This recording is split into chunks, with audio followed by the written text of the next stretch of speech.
நீங்களாம் என்னை பத்தி கண்ட கனவும் வச்ச ஆசையும் எதுவுமே நிறைவேறல. சொல்றது தெரியல, அத்தனை அட்டுவளையும் பண்ணிக்கிறாங்க. என் பிள்ளைக்கு നടന്ന மாதிரி നീ ആർക്ക് இந்த மாதிரி നടന്നു? ഹലോ ഗായ്സ്, ഇറ്റ്സ് മീ ജയ്. നിങ്ങൾക്ക് എൻ്റെ ഒരു പുതിയ വീഡിയോയിലേക്ക് സ്വാഗതം. നിങ്ങൾ ആദ്യമായിട്ടാണ് എൻ്റെ വീഡിയോ കാണുന്നതെങ്കിൽ ഒന്ന് ചാനൽ സബ്സ്ക്രൈബ് ചെയ്യാൻ മറക്കരുത്. നിങ്ങൾ ഉറപ്പായും ഈ വീഡിയോ മുഴുവനും കാണാൻ ശ്രമിക്കുക. കാരണം ഇത് നാളെ നമ്മുടെ വീടുകളിൽ സംഭവിക്കാതിരിക്കട്ടെ.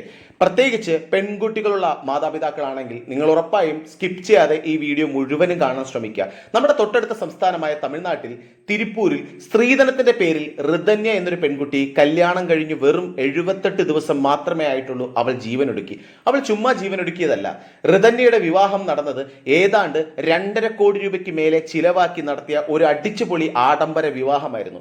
ഏതാണ്ട് 300 പവന്റെ ഗോൾഡും 70 ലക്ഷം രൂപയുടെ വോൾവോ കാറുമാണ് സ്ത്രീധനം എന്ന വൃത്തികെട്ട സിസ്റ്റം വഴി കൊടുത്തത് എന്നാണ് തമിഴ് വീഡിയോസ് മുഴുവൻ പറയുന്നത്. തിരുപ്പൂരിൽ വെച്ച് 2025 ഏപ്രിൽ 11 വിവാഹം നടന്നത്. വരൻ കവിൻകുമാർ, ഇതാണ് വധു ഋതന്യ, 28 വയസ്സേ ആയിട്ടുള്ള ആൾക്ക്.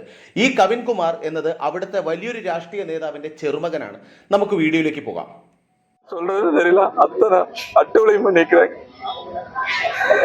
എൻ പിള്ളേക്ക് നടന്ന மாதிரி നീ ആർക്ക് இந்த மாதிரி നടന്നു? ഈ വീഡിയോയിൽ കണ്ടത് ഋതന്യയുടെ അച്ഛൻ അണ്ണാദുരയാണ്. ഇദ്ദേഹത്തിന്റെ വാക്കുകൾ നമ്മുടെ ഹൃദയത്തെ മുറിവേൽപ്പിക്കുന്നതാണ്. പുള്ളിക്കാരൻ ഒരു ടെക്സ്റ്റൈൽസ് നടത്തുന്നു. കല്യാണം കഴിഞ്ഞ് ഏതാണ്ട് 10ാം നാൾ മുതൽ ഈ പെൺകുട്ടിയെ കവിൻകുമാറും അവന്റെ അച്ഛൻ ഈശ്വരമൂർത്തി, ഒരു ലോക്കൽ നേതാവാണ് ഇദ്ദേഹം, കവിൻകുമാറിന്റെ അമ്മ ചിത്രാദേവി, ഇവർ 3 പേരും ചേർന്ന് സ്ത്രീധനത്തിന്റെ പേരിൽ മാത്രം മാനസികവും ശാരീരികവുമായി പെൺകുട്ടിയെ പീഡിപ്പിച്ചു വരികയാണ്. ഏതാണ്ട് 300 പവനോളം ഋതന്യയുടെ വീട്ടുകാർ ഓൾറെഡി കൊടുത്തു കഴിഞ്ഞു. അത് പോരാഞ്ഞ് വീണ്ടും 200 പവൻ കൂടെ വേണം എന്നതായിരുന്നു ഇവരുടെ ആവശ്യം. ഇവിടെ ഋതന്യക്കുണ്ടായ ഈ ടോർച്ചറിങ് അവൾ പല പ്രാവശ്യം അവളുടെ വീട്ടുകാരെ അറിയിച്ചതാണ്. അപ്പോഴെല്ലാം അവളുടെ വീട്ടുകാർ പറഞ്ഞത് എല്ലാം ശരിയാകും, നീ ഒത്തുപോകാൻ ശ്രമിക്കുക, അതായത് നീ അഡ്ജസ്റ്റ് ചെയ്ത് പോകാൻ ശ്രമിക്കുന്നതാണ് ഋതന്യയുടെ വീട്ടുകാർ അവളെ അറിയിച്ചത്. പക്ഷേ കവിൻകുമാറിന്റെ വീട്ടുകാരുടെ ഫിസിക്കലും മെന്റലി ടോർച്ചറിങ്ങും ഋതന്യക്ക് താങ്ങാൻ പറ്റുന്നതിനും അപ്പുറമായിരുന്നു. ഈ കഴിഞ്ഞ ജൂൺ മാസം 28-ാം തീയതി വൈകുന്നേരമാണ് സംഭവം നടക്കുന്നത്. ഋതന്യ കാറുമായി അമ്പലത്തിലേക്ക് പോകുന്നെന്ന് പറഞ്ഞ് വീട്ടിൽ നിന്ന് ഇറങ്ങുകയും നേരെ തലക്കാരെ ലക്ഷ്മി നരസിംഹ ടെമ്പിളിലേക്ക് പോയി കുറച്ചു നേരം ക്ഷേത്രത്തിൽ ഇരുന്ന ശേഷം അവിടെ നിന്ന് മുടിപ്പാളയം പെരുമാൾ ടെമ്പിളിലേക്ക് പോകും വഴി സെയ്യൂർ എന്ന സ്ഥലത്ത് വണ്ടി നിർത്തി പെസ്റ്റിസൈഡ് വാങ്ങുകയും അവിടെ നിന്ന് വീണ്ടും അടുത്ത ടെമ്പിളിലേക്ക് പോകും വഴി കാർ നിർത്തി കാറിനുള്ളിൽ വെച്ച് തന്നെ ഈ വിഷം കഴിച്ച് ജീവൻ എടുക്കുകയും ചെയ്തു. കുറെ നേരമായി അവിടെ കാർ കിടക്കുന്നത് കണ്ട് സംശയം തോന്നിയ നാട്ടുകാർ ഓടിക്കൂടുകയും ഋതന്യയെ തൊട്ടടുത്തുള്ള അവിനാശി ഗവൺമെന്റ് ഹോസ്പിറ്റലിലേക്ക് കൊണ്ടുപോകും വഴി ഋതന്യയുടെ ജീവൻ നഷ്ടമാവുകയും ചെയ്തു. മരിക്കുന്നതിന് തൊട്ടു മുന്നേ ഋതന്യ അവളുടെ അച്ഛൻ അയച്ച വാട്സപ്പ് വോയിസ് ക്ലിപ്പുകളാണ് ഇപ്പോൾ ഈ കേസിനെ ദേശീയ തലത്തിൽ ശ്രദ്ധ പിടിച്ചു പറ്റിയത്. ആ വോയിസിൽ അവൾ പറയുന്നുണ്ട്, ഇതെല്ലാവരെയും കേൾപ്പിക്കണം, എല്ലാവരും എല്ലാം അറിയണം. ആ വോയിസ് ഞാൻ നിങ്ങളെ കേൾപ്പിക്കാം. സത്യത്തിൽ ഞാൻ ആ വോയിസ് ആദ്യം കേട്ട നിമിഷം കുറെ നേരം എനിക്ക് എന്ത് പറയണമെന്നറിയില്ല. കാരണം അത്രയും നമ്മുടെ മനസ്സിനെ വേദനിപ്പിക്കുന്ന വോയിസ് ആണ് അവളുടെ വോയിസ് എന്ന് പറയുന്നത്. ഒരാൾക്ക് പൂർണ്ണമായും കേട്ടു നിൽക്കാൻ സാധിക്കാത്ത അത്രയും നമ്മുടെ ഹൃദയത്തെ മുറിവേൽപ്പിക്കുന്നതാണ് അവളുടെ ശബ്ദം. വലിയൊരു ലോങ് വോയിസ് ആണ്, പക്ഷേ അത് പൂർണ്ണമായും കേൾക്കാൻ നമ്മുടെ മനസ്സ് അനുവദിക്കില്ല. സോ അതിൻ്റെ കുറച്ച് ഭാഗങ്ങൾ ഞാൻ നിങ്ങളെ കേൾപ്പിക്കാം. சாரிப்பா, நான் என் லைஃபை எண்ட் பண்ணிக்கிறேன். இதுக்கு மேல நான் வாழ விரும்பல சுத்தமாவே. என்னை மன்னிச்சிருங்க.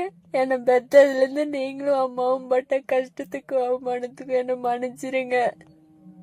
ஆனா நான் சத்தியமா என்னைக்கு உங்களுக்கு கஷ்டம் கொடுக்கணும்னு நினைச்சதே இல்லை. என் நேரம் ஏதோ ஒன்று ஆயிருது. ஒருத்தவங்களோட குணத்தையும் கேரக்டரையும் மாத்தவே முடியாது. அவங்க என்ன ரொம்ப காயப்படுத்திட்டாங்க, ரொம்ப அசிங்கமும் படுத்திட்டாங்க.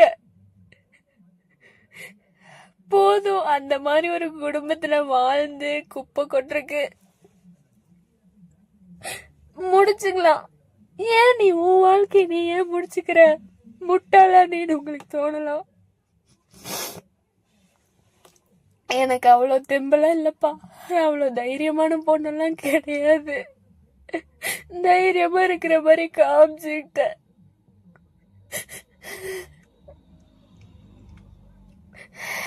இந்த வாழ்க்கை வேண்டாம், முடிச்சிருக்கலாமே, பொறுமையா இருந்திருக்கலாமே நீங்க யோசிச்சிருந்தா இந்த வாழ்க்கையை முடிச்சாலும் இன்னொரு வாழ்க்கையை தேர்ந்தெடுத்துக்கிறக்கும் இன்னொரு வாழ்க்கைய ஏத்துக்கிறதுக்கான மனம் வலிமை என்கிட்ட இல்லப்பா. அது அசிங்கம், அது வேற மாதிரி வாழ்க்கையா போயிரும். என் உலகமே நீங்களும் அம்மாவும் தான். கட்டி கண்ட கனவும் வச்ச ஆசையும் எதுவுமே நிறைவேறல. ஆனா என்னோட கடைசி மூச்சோட நம்பிக்கை நீங்க மட்டும்தான்.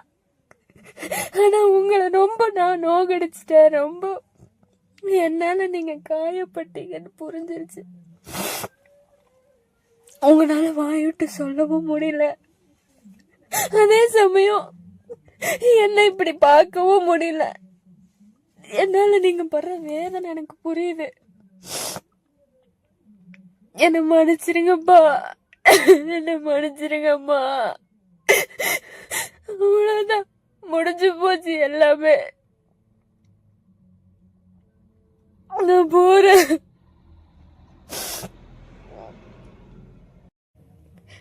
இவன் கூடயும் என்னால வாழ முடியல. இவனும் இவன் ஃபேமிலியும் ரொம்ப ക്രിമിനൽ ഫാമിലി. ഇത്രയും സ്ത്രീധനം വാരിക്കോരിക്കൊടുത്ത് വിവാഹം ചെയ്ത ഒരു പെൺകുട്ടിയുടെ ജീവിതത്തിലെ പരിതാപകരമായിട്ടുള്ള അവസാനത്തെ വോയിസ് ക്ലിപ്പാണ് നിങ്ങൾ ഈ കേട്ടത്. ഇപ്പോൾ കവിൻകുമാറിനെയും മാതാപിതാക്കളെയും പോലീസ് അറസ്റ്റ് ചെയ്തു. എനിക്കിതിൽ പറയാനുള്ളത് പെൺകുട്ടികളുടെ മാതാപിതാക്കളോടാണ്. മകളുടെ നല്ല ഭാവി ആഗ്രഹിച്ചുകൊണ്ട് സ്വർണവും പണവും കല്യാണ ചെക്കിന് വാരിക്കോരി കൊടുക്കുമ്പോൾ ചിന്തിക്കേണ്ടത് ഇതൊരു പെൺകുട്ടിയുടെ ജീവിതമാണ്, അല്ലാതെ പോത്ത് കച്ചവടമല്ല വിലപേശി വിൽക്കാൻ. വീട്ടിൽ വന്ന് പെണ്ണിനെ കല്യാണം കഴിക്കാൻ വേണ്ടിയിട്ട് സ്വർണം വേണം, പണം വേണം, വീട് വേണം, കാറ് വേണമെന്ന് ചോദിക്കുന്നവനെ നല്ല തെങ്ങിൻ മടൽ വെട്ടി പെടലിക്കടിച്ചോട്ടിക്കാനുള്ള മൈൻഡ് സെറ്റ് പെണ്ണിന്റെ അപ്പനും അമ്മയ്ക്കും ഉണ്ടാവണം. സ്ത്രീയെ ധനമായി കണ്ടുവരുന്നവൻ മാത്രമേ നിങ്ങളുടെ മകളെ സംരക്ഷിക്കാനുള്ള കഴിവുണ്ടാവുള്ളൂ. അല്ലാതെ സ്ത്രീധനത്തിന്റെ കനം നോക്കുന്നവന്റെ നോട്ടം എന്നും ആ ധനത്തിൽ തന്നെയായിരിക്കും. ഇവന്മാർ ചിന്തിക്കുന്നത് മറ്റൊരുവൻ കഷ്ടപ്പെട്ടുണ്ടാക്കുന്ന ധനം സ്ത്രീധനത്തിലൂടെ സ്വന്തമാക്കി പുട്ടടിക്കാമെന്നതാണ്. ഇനിയും സ്ത്രീധനം കൊടുത്തേ എന്റെ മകളെ കെട്ടിക്കൂ എന്ന് ചിന്തിക്കുന്ന മാതാപിതാക്കളെ, കേരളത്തിലെ വിസ്മയ വധക്കേസ്, ഉത്ര വധക്കേസ്, ഇനിയുമുണ്ട് ഇതുപോലെ സ്ത്രീധന കേസുകൾ ഒരുപാട്. മറക്കരുത്. സ്ത്രീ തന്നെയാണ് ഏറ്റവും വലിയ ധനമെന്ന് തിരിച്ചറിയുക.